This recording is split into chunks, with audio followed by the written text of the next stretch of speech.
Hello and welcome to Tim's BMW Repairs and Information. I do like LEDs as indicators. I like the digital way they switch on and then straight back off again. None of this glow up and glow down of tungsten bulbs.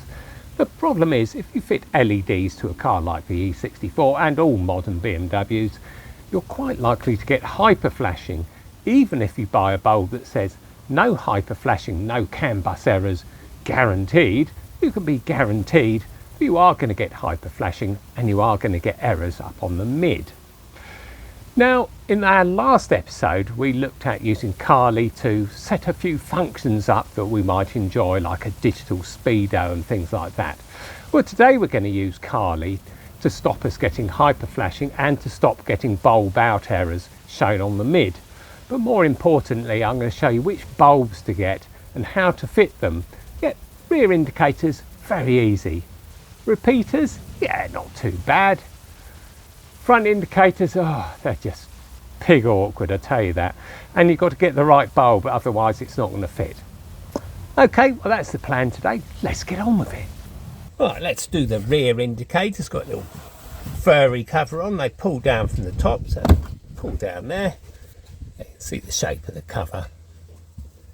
Rotate clockwise, no, anti-clockwise when looking from behind. And there we go, we've got the original orange coloured tungsten bulb. Push in, turn anti-clockwise. And here's my replacement. It looks quite jolly, doesn't it? Well, LEDs in the end and LEDs at the side. So these should have offset pins on them. Quite often they don't with LED lights.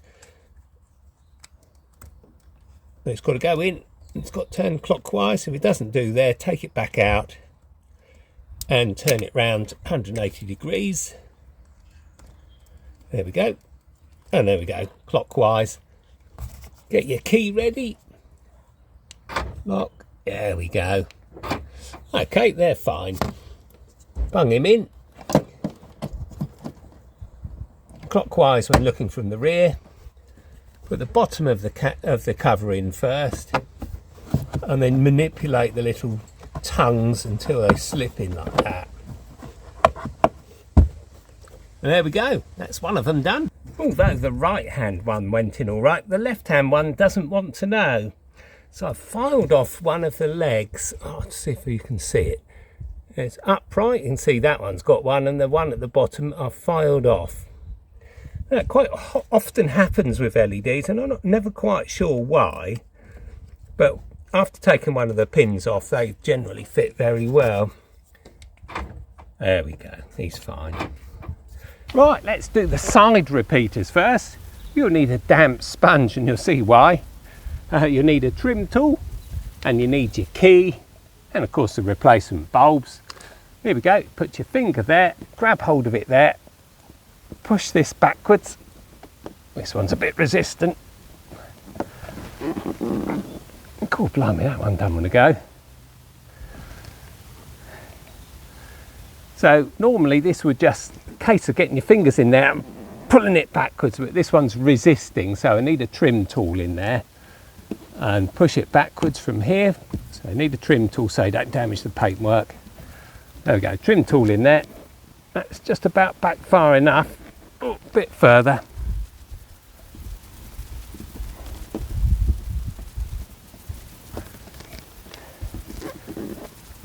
There we go, that's probably it. If it doesn't want to come out, don't force it. Push it back a bit further. Give it another go. There we go. Well, the other one was so easy, but that one sort of resisted a bit, but that's good experience. Rightio. Now it's got a spring clip here and a fixed clip there. So you'd have thought it twang it out from that end, but no, the best way to do it is use a trim tool at the front. Just push it and it pops out immediately. Rightio, pull a bit of wire out, anti-clockwise, and then pull it out. There we go, and that's the original bulb in there. And this is why you need your sponge, because it's gone all green.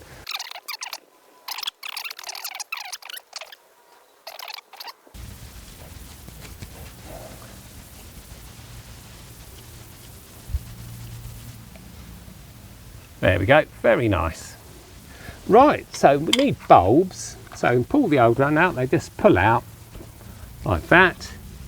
Now I was going to use one of these lovely fellas in there.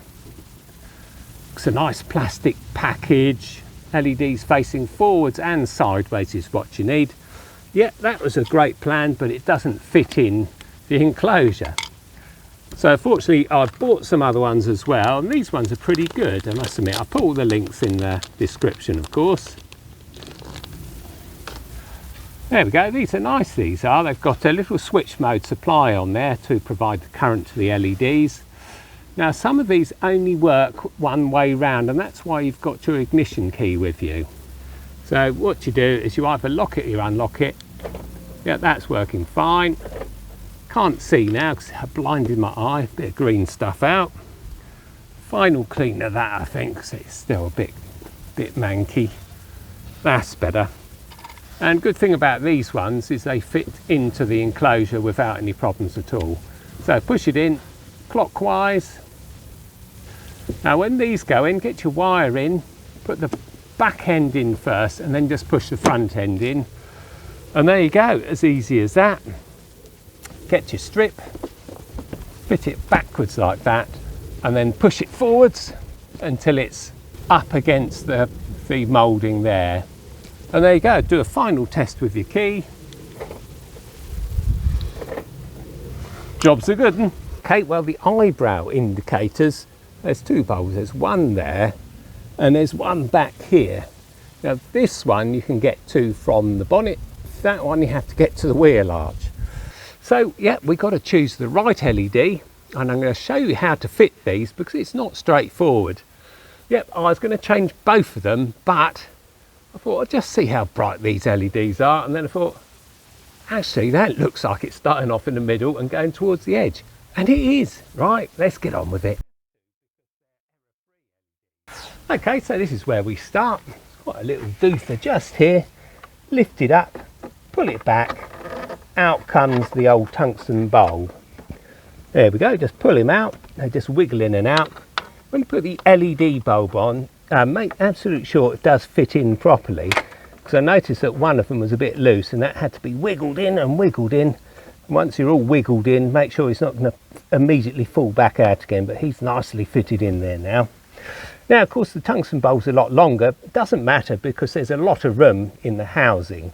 So in this case we just have to wiggle it back with our fingers. You're not going to see much, to be honest.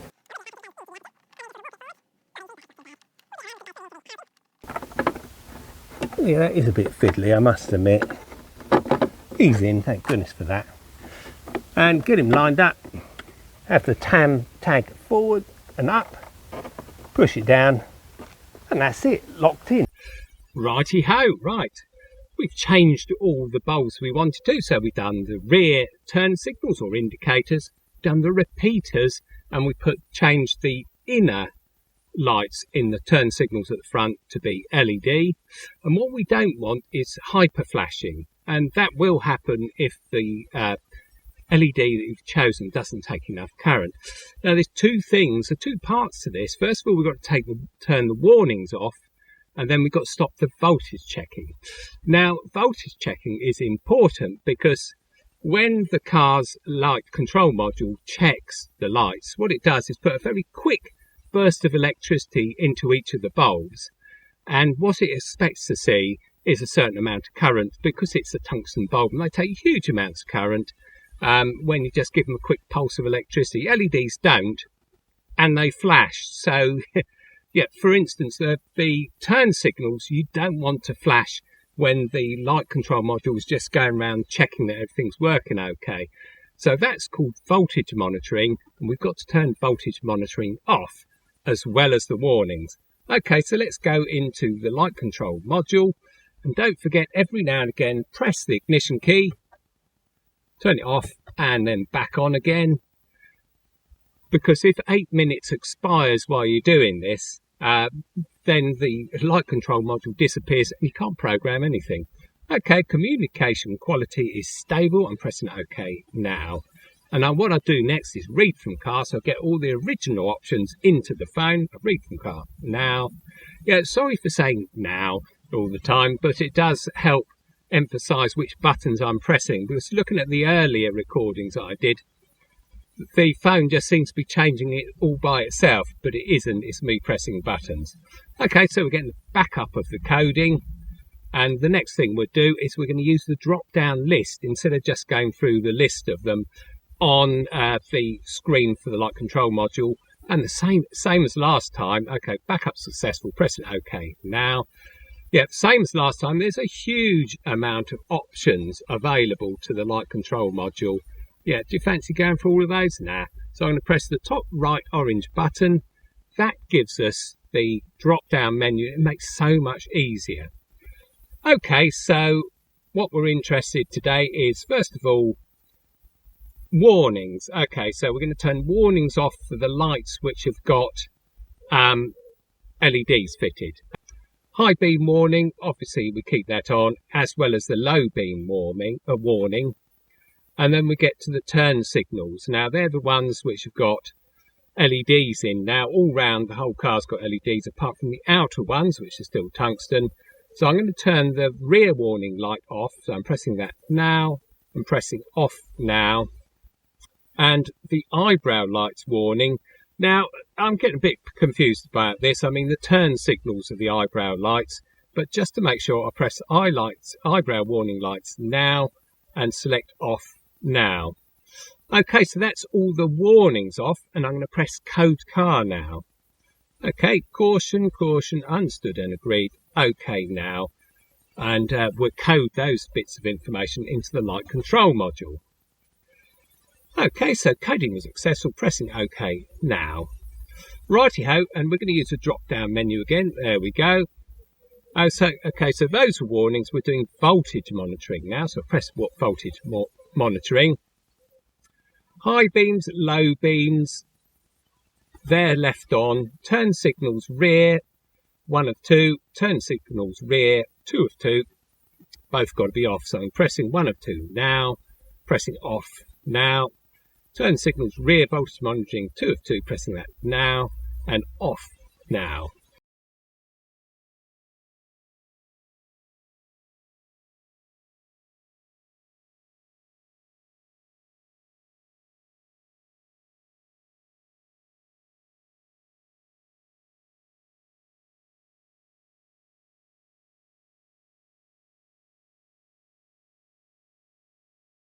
Okay, so we've selected those. I'm going to press code car now, caution, understood and agreed now, and OK now. And there we go. That is the coding, so we don't get any hyperflash or warnings on the onboard monitor for the new indicator bulbs we fitted in, or turn signal bulbs. Pressing coding was successful, pressing OK now. And that's it. For fitting LEDs to these cars. Marvellous. We don't get any warnings, don't get any hyper flashing. Put the thumbs up if you enjoyed that. And keep subscribing, and keep commenting.